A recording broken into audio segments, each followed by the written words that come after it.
નમસ્કાર, હું Rinku Prajapati public India ન્યૂઝમાં આપનું સ્વાગત કરું છું। શરૂઆત કરીએ આજના સમાચારની।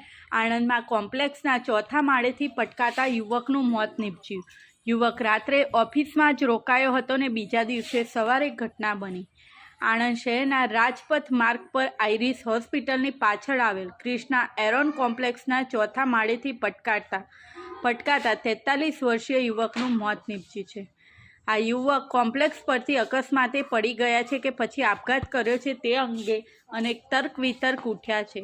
હાલ આ અંગે આણંદ શહેર પોલીસે અપમૃત્યુ નોંધ દાખલ કરી આગળની તપાસ હાથ ધરી છે। આણંદ તાલુકાના બાકરોલ ગામના તુલસી આંગણ સોસાયટીમાં રહેતા 43 વર્ષીય શ્રેયલ વિનયકુમાર પટેલ શેર બજારમાં ટ્રેડિંગનું કામ કરતા હતા। આ શ્રેયલ પટેલની ઓફિસ એ આણંદ શહેરના રાજમાર્ગ પર આઈરિસ હોસ્પિટલ પાછળ આવેલ ક્રિષ્ના એરોન કોમ્પ્લેક્સમાં હતી।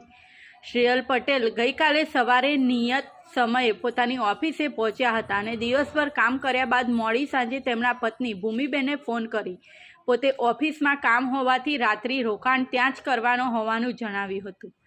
જો કે બીજા દિવસે એટલે કે આજ રોજ વહેલી સવારે શ્રેયલ પટેલનું કોમ્પ્લેક્સના ચોથા માળેથી પટકાતા મોત નીપજ્યું હોવાનું તેમના પત્ની ભૂમિબેનને જાણવા મળ્યું હતું, જેથી ભૂમિબેન તરત જ ઘટના સ્થળે પહોંચ્યા હતા। આ અંગે શહેર પોલીસને જાણ કરતાં પોલીસની ટીમ સ્થળ પર પહોંચી હતી અને જરૂરી કાર્યવાહી હાથ ધરી હતી।